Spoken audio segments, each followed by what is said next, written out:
I need to know what happened to my mother, my father, and my brother Cody.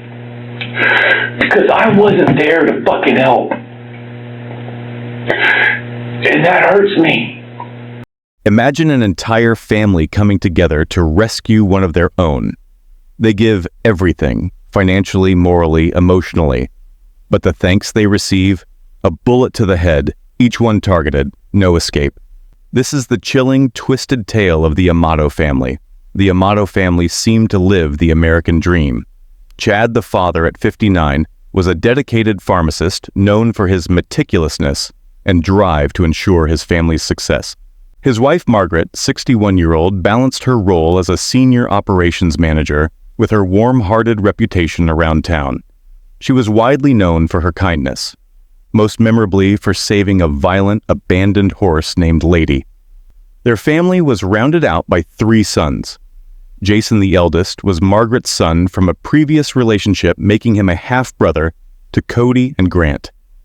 Cody, 31 years old, was disciplined and focused, thriving as a nurse anesthetist. He had a steady career with a high income, and his parents looked at him with pride. Grant, 29, wasn't quite as successful. He often found himself in Cody's shadow, striving to live up to the high expectations set before him. Growing up, Cody and Grant had their share of sibling rivalry, but over time they became incredibly close. Their interests started to mirror each other, from bodybuilding to anime. They spent hours watching their favorite shows, and traveling to Japan was a shared dream. They planned together, excited to explore the city of the anime. That bond extended into their career paths. Nursing became their shared goal, and they both pursued it with the same passion. After becoming registered nurses, they decided to take it further by enrolling in an elite nurse anesthetist program. Cody thrived in this demanding environment, excelling with the precision and focus required. Grant, however, struggled to keep up. While Cody secured a lucrative job, Grant was left behind, settling into a lower-paying role as a regular nurse. From that moment, something in Grant began to change. The self-doubt crept in, gnawing at him day by day. Watching Cody thrive while he remained stuck in place filled him with frustration. Each time Cody got promoted or received recognition, Grant's feelings of inadequacy grew stronger. Anger and envy started to cloud his thoughts, and resentment quietly festered. But the situation took a much darker turn when one day, the hospital where Grant worked discovered that a large quantity of propofol, a powerful anesthetic, had gone missing. Their investigation pointed straight to Grant, who had stolen nearly $2,000 worth of the drug. When confronted, Grant admitted to taking it, claiming he was giving it to patients who didn't seem relaxed enough. The hospital acted swiftly, firing Grant on the spot and involving the police. The Amato family was thrown into turmoil. Cody, ever the problem solver, immediately stepped in to protect his brother. He hired a private lawyer and, after spending $8,000 on legal fees, managed to get the charges against Grant dropped. But no amount of money could erase the shame or repair the damage done to Grant's career. At his weakest point, Grant found himself trapped in a crisis with no easy way out. No hospital would ever hire him again due to his criminal record, and the weight of failure hung heavy over him. In 2018, as online gaming took the world by storm, Grant saw a potential escape. Twitch was booming, and top gamers were achieving fame and fortune from the comfort of their rooms. Grant decided to take a shot, dreaming of becoming one of them. He envisioned himself playing Fortnite, building a following, and gaining admiration, everything he craved. But there was one problem. To make this dream a reality, Grant needed a high-performance computer.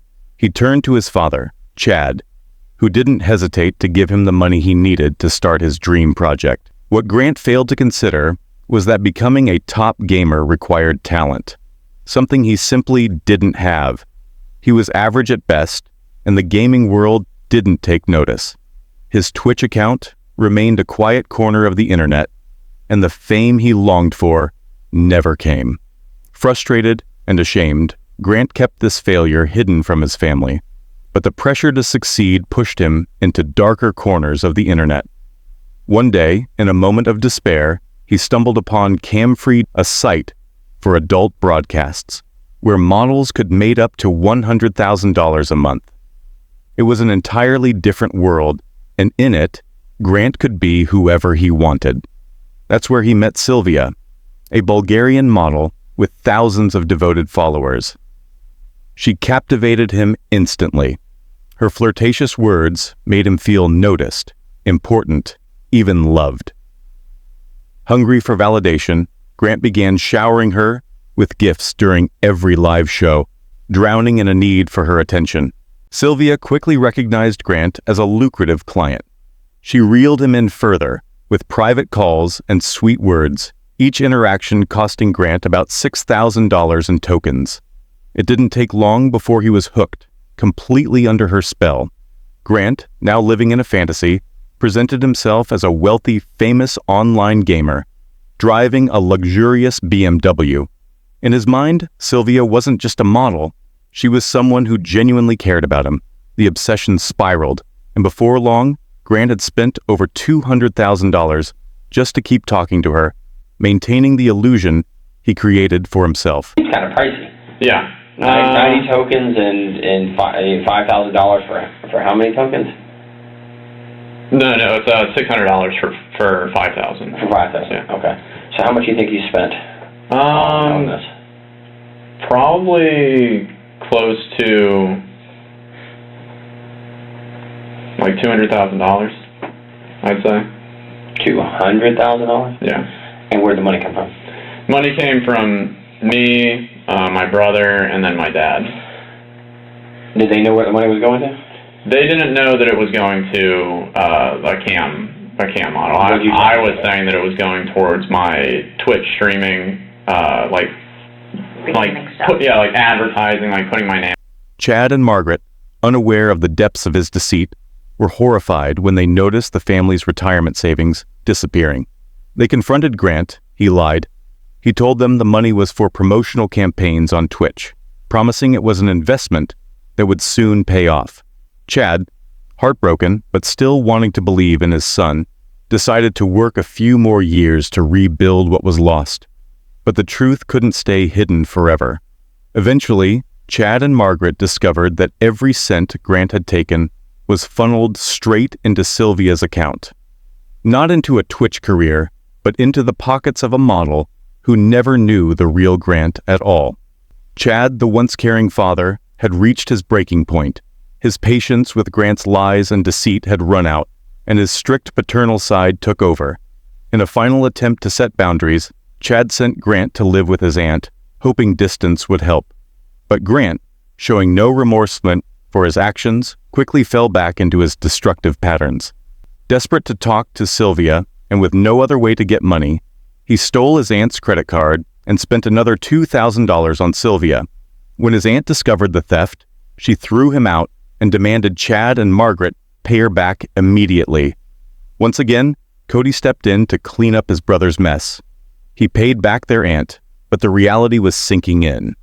Grant was spiraling, consumed by his obsession with Sylvia, and it was clear to everyone that he couldn't control his actions anymore.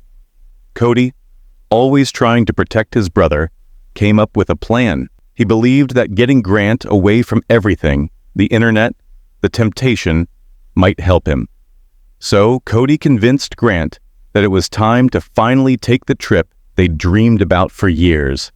Japan. Together with a friend, they packed their bags and headed for the trip of a lifetime. But Cody, ever the careful one, wasn't taking any chances. Throughout the trip, he kept a close eye on Grant, making sure he was never alone and that his phone was disconnected from the internet.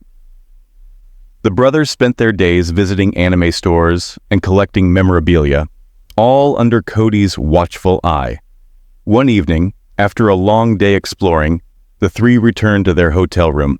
Cody went to take a shower, not realizing that their third friend had left to order dinner, and Grant now alone. While their friend, trying to pay for the dinner, card was declined. Confused, he called his father, only to be shocked when his father sent him a screenshot. 3 charges for tokens purchases on cam-free, 1 successful, 2 failed. Grant had done it again. Despite all efforts, he had found a way to steal money to talk to Sylvia. Cody, deeply frustrated and heartbroken, took charge. They cut the trip short and returned to Florida. But this time, it was different. Chad, having had enough, decided to take matters into his own hands. He contacted Sylvia directly, revealing the truth. Grant wasn't the wealthy gamer he claimed to be. He was a man who stole from his family to buy her gifts.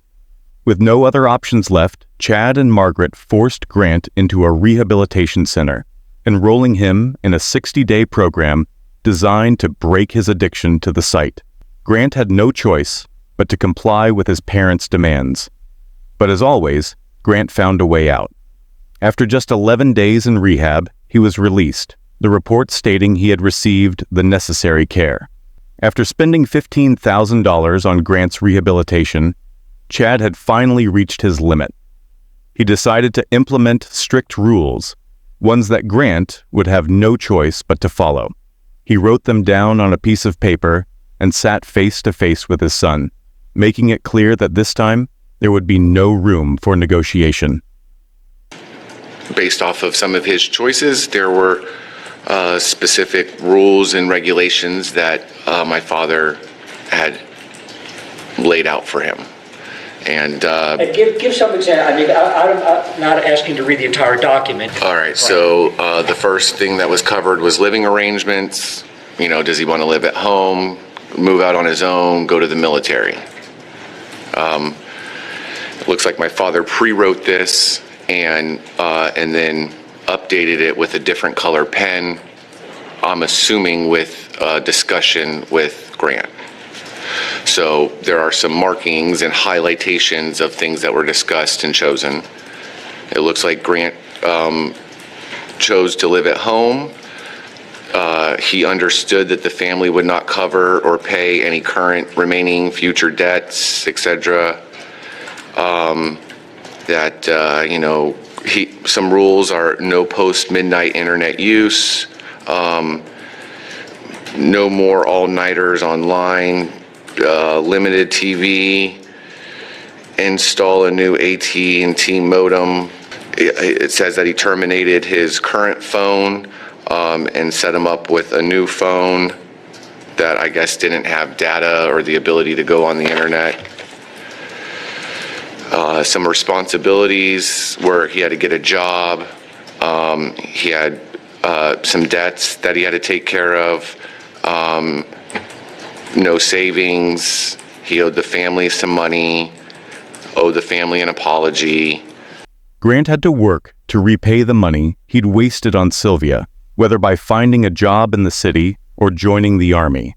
Grant chose the former, opting to stay close to home. He would not be allowed to own a phone with internet access under any circumstances. He would need to offer a formal apology to the family for the harm he had caused. And most importantly, Grant would not be given a key to the house until Chad deemed it appropriate. Grant, sensing he had no choice, agreed to these terms. But beneath the surface, he had no real intention of changing. Instead, he began to manipulate Margaret, the soft-hearted mother who couldn't bear to be harsh with her son. Playing on her sympathy, Grant convinced Margaret to let him use her phone to contact Sylvia on Twitter, hiding his actions under the guise of vulnerability. Margaret, unable to deny her son in his moments of weakness, allowed him to use her phone, even knowing the risk. Despite all that had happened, she couldn't bring herself to shut him out completely. But Chad wasn't fooled. He kept a close watch on Grant and soon discovered that not only had he been talking to Sylvia again, but he had even logged onto the site once more. To Chad's disbelief, Grant had sent Sylvia and the website community a letter of apology, not to his family for the damage he had caused, but to the woman who had taken advantage of him. Grant still couldn't see the truth. For Sylvia, he was just a client, a source of income. For Chad, this was the final straw. He had done everything in his power to save his son, but Grant had crossed the line one too many times. Chad made the decision to permanently expel Grant from the house. And from that moment, the countdown began for the Amato family. Did you know that 95% of you guys didn't subscribe to the channel? Please give us a thumbs up and subscribe to the channel. It's really help. Grant stormed out of the house, humiliation burning deep in his chest. His family, who had given him endless support, had finally turned their backs on him. In his mind, he was the victim, betrayed by those closest to him. As he walked, his hand instinctively reached into his pocket, and all he found was a few $100s, and the cold weight of the gun he had stolen from his friend, Blake Turpin. His mind raced, and he decided to let his family pay back for the humiliation he felt. That night, Grant checked into the DoubleTree Hotel. He lay awake, his thoughts consumed by what he had to do. The next morning, January 25th, 2019, his mind was set. At dawn, Grant moved like a shadow, sneaking into his family's house, unnoticed. The silence of the home felt heavy, almost suffocating. His heart pounded in his chest, but his resolve didn't waver. As he crept down the hallway, he spotted his mother sitting at her computer, working from home, oblivious to the danger lurking behind her. With cold determination, Grant raised the stolen gun and aimed. The silence was shattered by a single shot. The bullet hit Margaret in the back of the head, sending her crashing forward onto the desk lifeless. The room was now still again, but the air was thick with violence. Grant waited, the minutes crawling by like hours as he anticipated his father's return. When Chad finally opened the door, he barely had time to register what was happening. Grant stood there, gun in hand. Before Chad could react, another shot rang out. The bullet ripped through Chad's skull, exiting the other side. But Chad didn't die instantly. He staggered, blood pouring from the wound, and collapsed to the floor, gasping for breath until, finally, he succumbed to his injuries. Yet Grant wasn't finished. He needed his father's phone to access the bank account and take whatever money was left. Moving quickly, he grabbed Chad's finger, wiped away the blood, and unlocked the phone using his father's fingerprint. With chilling composure, Grant manipulated the scene, clipping a gun holster on his right side, framing Chad as though he had been prepared for a shootout. Then, Grant sent a text from his father's phone to Cody. "Come home quickly. Something urgent is happening." Cody, unaware of the horror awaiting him, left the hospital as soon as he received the message. His mind raced, but he couldn't have imagined the truth. Arriving at the house, still holding his lunchbox, Cody stepped inside, calling out. But what greeted him wasn't his family. It was Grant. Without a word, Grant lifted the gun and fired. The bullet struck Cody in the head, killing him instantly. Grant moved swiftly, taking Cody's gun and positioning it beside him to make it look like Cody had committed a murder-suicide. To seal the illusion, Grant penned a letter, framing Cody as the one who had taken responsibility for the deaths, claiming it was all his plan to handle everything. With a final glance around the house, Grant pocketed Cody's credit card and slipped out of the door, leaving the blood-soaked scene behind him. The Amato family's nightmare had come to a brutal and tragic end. The next morning, everything seemed quiet and normal in the peaceful neighborhood, but at the hospital where Cody worked, things began to feel off. Cody, who was always punctual, didn't show up for his shift. At first, his colleagues were confused. Cody was never late. As time passed and their messages went unanswered, confusion turned to concern. Unable to reach him, they made the decision to call the police for a welfare check. Within minutes, a patrol car arrived at Cody's home. The officer knocked on the door, calling Cody's name, but the house remained eerily silent. The officer noticed Cody's car parked in the driveway, a sign that he hadn't gone far. With no response from inside, the officer quickly called his supervisor for permission to enter the house. The order was clear: wait for backup. Backup arrived swiftly, and the officers entered through the back door. What they found inside turned their quiet morning into a nightmare.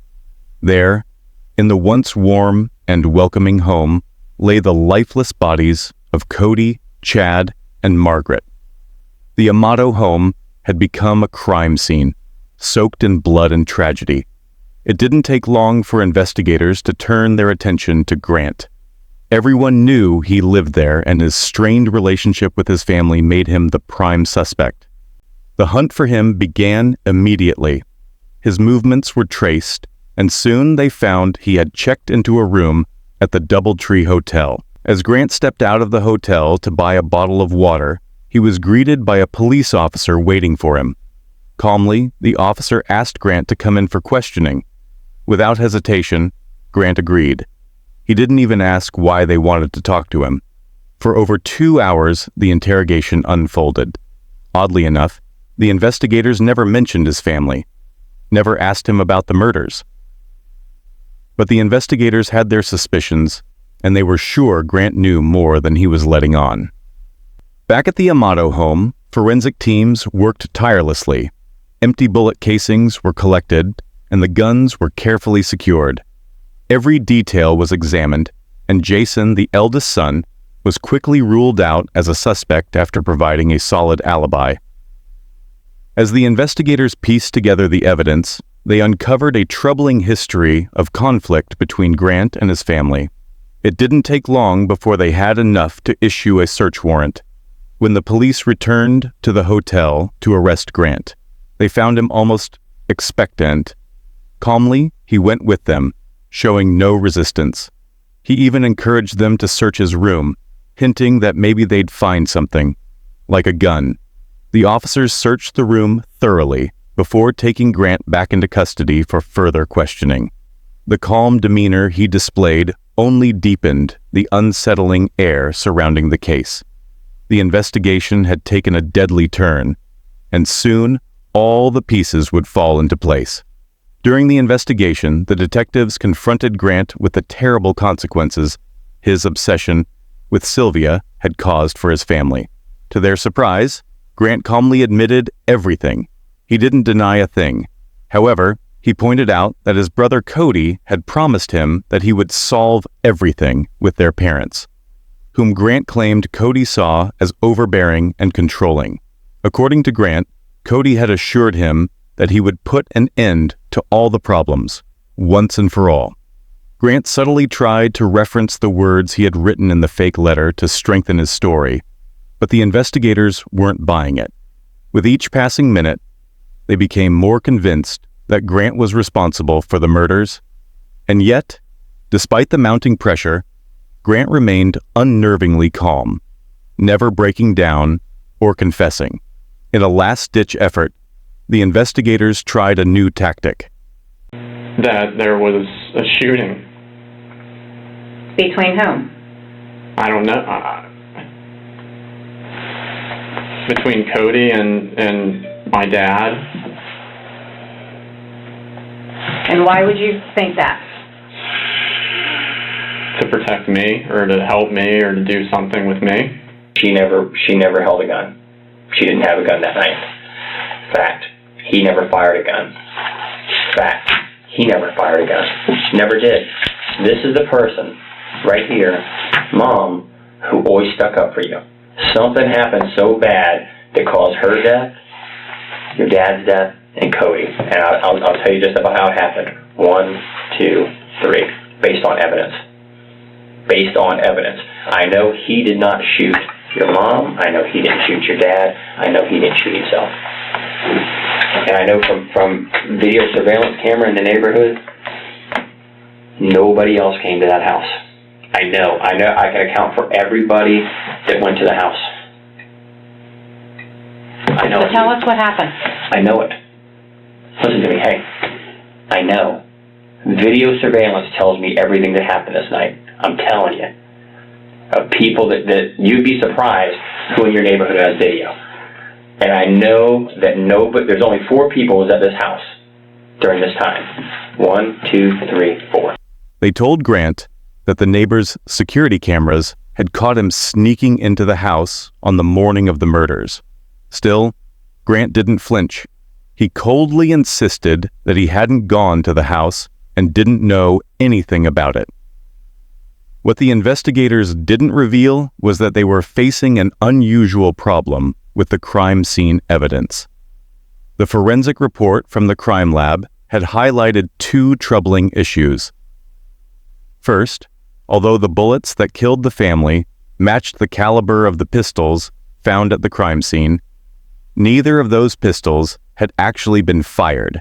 Second, none of the victims, Cody, Chad, or Margaret, had any traces of gunshot residue on their hands, indicating that none of them had fired a weapon. The detectives now had 3 bodies and 2 guns, but the actual murder weapon was missing, adding an unsettling mystery to the case. In a final attempt to extract a confession, the investigators asked Jason, the older brother, to speak with Grant. I'm sorry, I don't believe you. And I probably will have resentment for the rest of my life, whether you did it or you didn't do it, but I need closure. I need to know what happened to my mother, my father, and my brother Cody. Because I wasn't there to fucking help. And that hurts me. That hurts me a lot, man. I may not have been able to stop you. You probably may have hurt me too. But at least I would have known what happened. And now I'm in fucking who knows what now. I'm lost. And it scares me that you want to leave here and not face what happened. Because you're putting my life at risk then. You're putting Donna's life at risk, Grandma's life. How do we know what you're going to do? They hoped an emotional appeal from his sibling might break through Grant's cold exterior. But after a brief, somber conversation, Grant still refused to confess. Eventually, with no confession and no murder weapon, Grant was charged and brought to trial as the prime suspect in the murder of his family. The case spread through the neighborhood, sending shockwaves of grief and disbelief. The most devastated was Cody and Grant's close friend, Blake Turpin. Blake, who was on sabbatical, during these days he decided to organize his closet. Blake made a startling discovery. One of his guns was missing, along with 6 bullets. A cold realization washed over him. Blake immediately contacted the police. When investigators looked into it, they discovered that Grant had recently visited Blake's house and had used the bathroom connected to his bedroom. Grant was the only one to have entered the room in recent weeks. With this revelation, the mystery of the missing murder weapon was finally solved. The police presented this new evidence, along with Blake's testimony, in court. The trial continued, with Grant's defense attorney arguing that the investigation had been flawed. He claimed that the police had deceived Grant by falsely telling him there were surveillance cameras that recorded his break-in, when in fact, no such footage existed. But in the end, the court found the argument unconvincing. The second devastating blow to Grant's defense team came from the forensic lab's testimony, which revealed a critical detail. First saw Chad's body in the kitchen. I asked the investigators if he had been moved. It was my instinct that he was not in the correct position or in the position that he had died in. Based on my training and experience, his taking in the entire crime scene, the blood patterns, the movement in the blood in the kitchen, it seemed that he was not in the same positioning as he would have been at the time he died. And I'm going to show you again, States 41. Can you please point out to the jury what specifically led you to believe he was moved? Well, initially, when we arrived at the scene, we knew that there were 2 cartridge cases in the kitchen. However, we only saw the one bullet hole in the top portion of the kitchen cabinet. And that lined up with the blood pool on this side of the kitchen island, so the right side in this photograph. So we assumed, or I assumed, that that shot caused him to fall down. He bled, and then you can see these drops of blood. Everybody's cut themselves and dripped blood, and some movement in the blood, and these palm prints. So it appeared that he was face down and possibly crawling around the kitchen floor. And then he ended up on this side where he bled more and died. So if somebody's crawling around and they just bleed out and die, you would assume that they would be face down. Screen. The holster had a metal clip which attached it to the belt. However, it was placed between the pants and the belt, which would make it unstable. The metal clip was on the outside across the belt, and the holster was inside of the belt between the pants and the belt. The gun itself was placed inside of the holster, and it was in this position on his body, which was strange because we learned from his son Jason that he was right-handed. So if you're holding or if you're carrying a firearm and you want to draw it quickly, you're going to grab it here. And in this case, the grip isn't in the right location. So if somebody was carrying the firearm in this manner, they would most likely be left-handed, and they would have to do a cross draw, where they pull it out this way. This is not a very common way to carry a firearm because it's a little bit harder to get to. It takes longer to pull it out. Chad's body had been moved. The analysis showed that Chad had been crawling on the kitchen floor for a period of time before succumbing to his injuries. So his body should be facing the kitchen floor. However, Chad's body was laid on his back looking at the kitchen ceiling. More damning. The forensic experts pointed out an inconsistency that shattered Grant's story. If Chad had been ready to shoot Cody, as Grant alleged, the gun would have been positioned on his left side because Chad was right-handed. Having the gun on his right side would have severely hindered his ability to use it quickly in an emergency. This detail directly contradicted Grant's version of events and further proved that the crime scene had been staged. Faced with mounting evidence, Grant's defense team shifted their strategy. It was clear they could not get an acquittal. Instead, they fought desperately to save Grant from the death penalty, aiming to reduce his sentence to life in prison. The judge, convinced of Grant's guilt, handed down a life sentence without the possibility of parole. The tragic murder of the Amato family had finally reached its grim conclusion, leaving the once happy household forever shattered. However, one question remains. Considering Sylvia complete silence, do you think she has participated in this crime by her silence, or it was all Grant obsession who led to this tragic end for his family? Thank you for watching.